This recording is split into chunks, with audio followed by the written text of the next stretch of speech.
Assalamualaikum warahmatullahi wabarakatuh. Semangat pagi anak tangguh dan kreatif.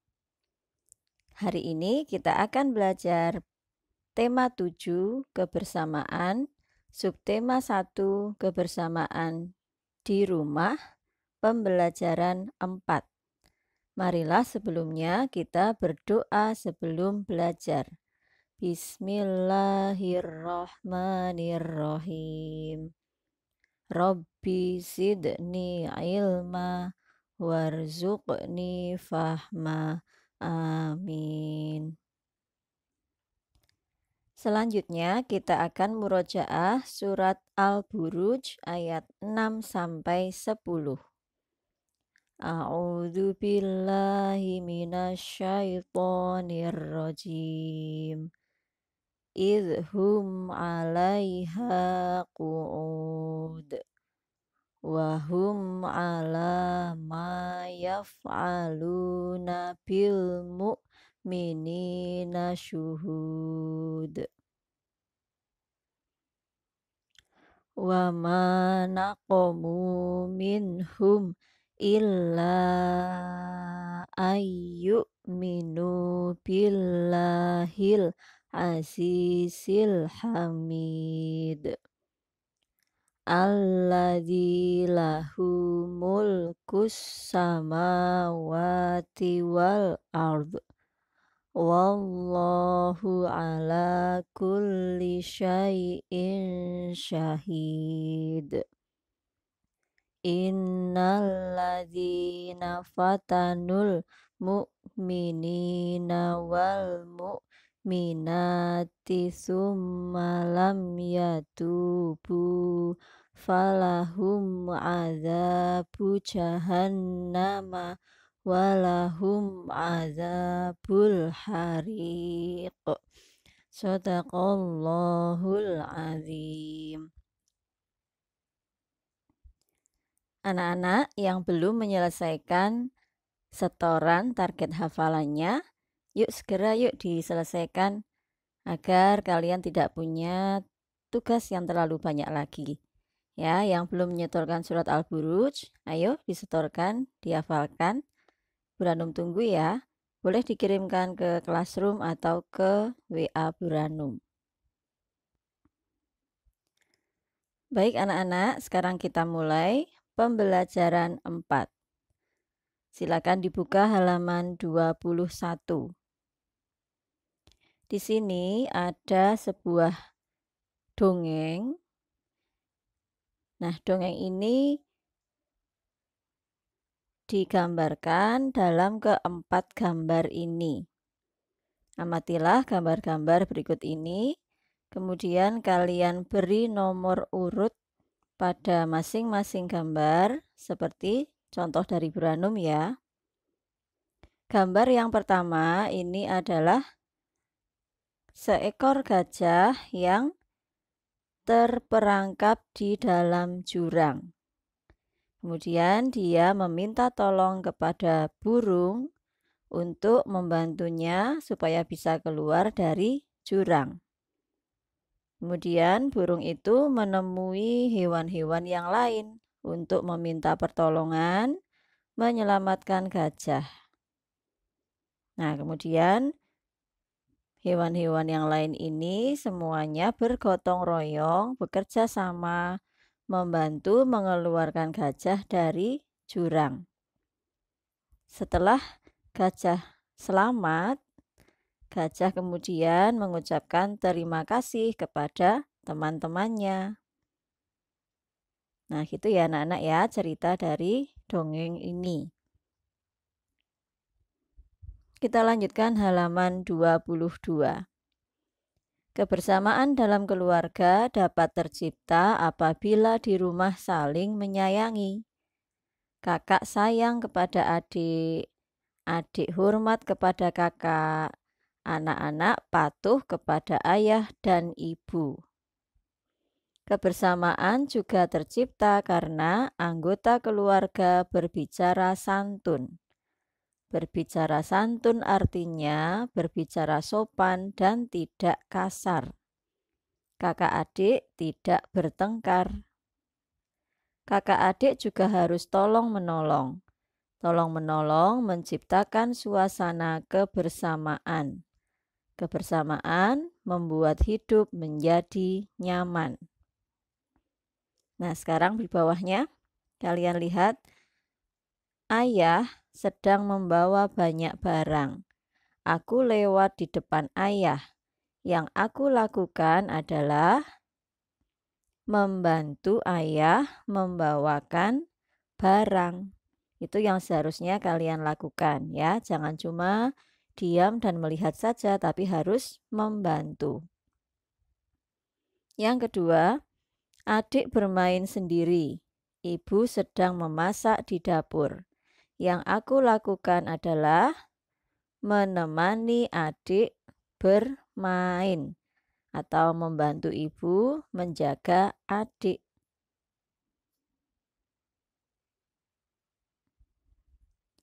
Halaman 23. Malam itu, Ino dan Arin mengulang pelajaran agama. Ibu mendampingi Ino dan Arin belajar. Setelah selesai belajar, ibu bercerita. Ibu bercerita bahwa di Indonesia ada berbagai agama. Semua pemeluk agama harus saling menghormati. Walau berbeda agama, tetapi masyarakat Indonesia harus tetap bersatu. Nah, di Indonesia ini ada 6 agama yang diakui anak-anak, yaitu agama Islam, Kristen, Katolik, Hindu, Buddha, dan Konghucu.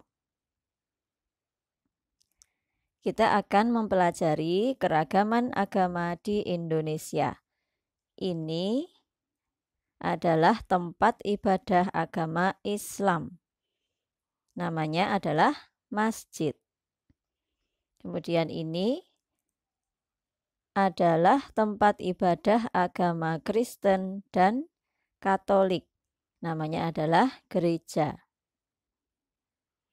Kemudian ini adalah tempat ibadah agama Konghucu.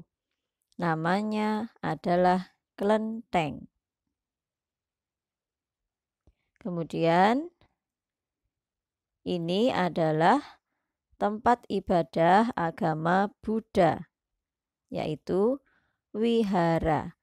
Atau kalau di Indonesia ada juga umat Buddha yang beribadah di candi. Kemudian ini adalah tempat ibadah agama Hindu. Namanya adalah pura. Kita akan mempelajari kegiatan keagamaan di setiap agama. Yang pertama Islam. Anak-anak pasti sudah tahu ya, kegiatan agama Islam. Ada Idul Adha, kemudian Idul Fitri. Selain itu juga bisa memperingati Maulid Nabi, akikoh, sholat Jumat, khotmil Quran, pengajian, dan lain sebagainya. Yang kedua, kegiatan keagamaan agama Kristen dan Katolik. Ini hampir sama ya. Ada Natal, Paskah, Jumat Agung, pembaptisan, misa gereja, dan retreat. Kemudian, kegiatan keagamaan agama Hindu. Hari Raya Nyepi, kemudian Hari Raya Kuningan, Hari Raya Galungan, dan Hari Raya Saraswati. Sementara untuk kegiatan keagamaan agama Buddha adalah Hari Raya Waisak, Hari Raya Magha Puja, dan Hari Raya Katina. Untuk agama Konghucu, kegiatan keagamaannya adalah memperingati tahun baru Imlek, cap gomeh, dan sembayang leluhur. Nah, setelah mendengarkan penjelasan dari Bu Ranum tadi, anak-anak bisa mengisi yang ini ya. Ini adalah tempat ibadah agama Islam, yaitu masjid. Apa saja yang bisa dilakukan di masjid? Kita bisa melakukan sholat, mengaji, buka puasa bersama, ini saat bulan Ramadan, dan iktikaf atau berdiam diri di masjid saat bulan Ramadan. Kemudian ini adalah gereja, ini juga gereja. Ini sama ya, hampir sama ya anak-anak ya. Ini gereja Katolik dan ini gereja Kristen. Kegiatan keagamaannya pun juga hampir sama, yaitu misa, Paskah, dan Natal. Kemudian ini namanya pura. Kegiatan keagamaannya adalah sembahyang dan ngaben. Sementara ini namanya candi. Ini untuk tempat beribadah umat beragama Buddha. Kegiatan keagamaannya adalah sembahyang atau pemujaan dan waisak. Kemudian ini kelenteng. Kegiatan keagamaannya adalah sembahyang, berdoa, dan memperingati cap gomeh. Baik anak-anak, setelah mendengarkan penjelasan dari Bu Ranum, silakan anak-anak mengerjakan ini untuk tugas classroom PPKN KD 4.3. Silakan anak-anak mengisi nama tempat ibadah masing-masing agama dan hari besar keagamaannya atau hari raya setiap agama. Ya, boleh menyimak dari penjelasan Bu Ranum tadi. Boleh juga anak-anak bertanya kepada orang tua atau boleh juga mencari di internet. Baik anak-anak, kita lanjutkan. Sekarang halaman 25. Ini adalah Adi dan Edo. Adi beragama Islam, Edo beragama Kristen. Mereka akan bermain bola di lapangan. Saat asyik bermain, terdengar azan dari masjid. Adi pamit kepada Edo untuk melaksanakan sholat. Nah, Adi meminta Edo untuk menunggu. Bagaimana sikap Edo seharusnya? Seharusnya Edo mau menunggu Adi atau mempersilahkan Adi untuk sholat terlebih dahulu. Ini namanya sikap toleransi antar umat beragama.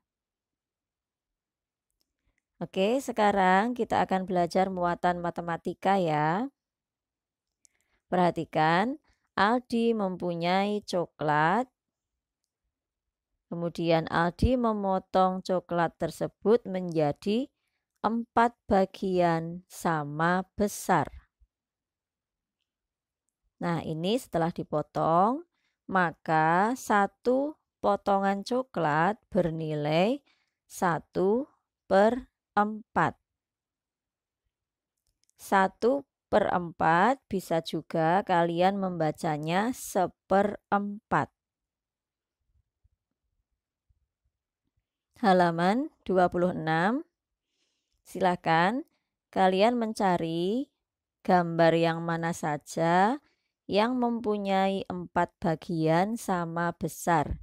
Berarti cari yang pada gambar tersebut dibagi menjadi 4. Nah, ini ya, Bu Ranum sudah memberi contoh. Yang dibagi menjadi 4 adalah nomor 2, 4, 6, 8, dan 9. Kemudian arsirlah 1 bagian atau 1/4 bagian dari gambar tersebut. Jadi cuma diarsir 1 saja ya anak-anak ya. Bebas mengarsirnya yang sebelah mana, tapi yang penting hanya 1 saja yang diarsir. Nah, ini sudah memberi contoh ya. Kalian boleh mencontoh ini atau juga boleh mengarsir bagian yang lain. Baik anak-anak, untuk pembelajaran tematik sudah selesai. Setelah ini nanti anak-anak menyimak pembelajaran bahasa Jawa dan membatik. Buranum akhiri dulu ya. Wassalamualaikum warahmatullahi wabarakatuh.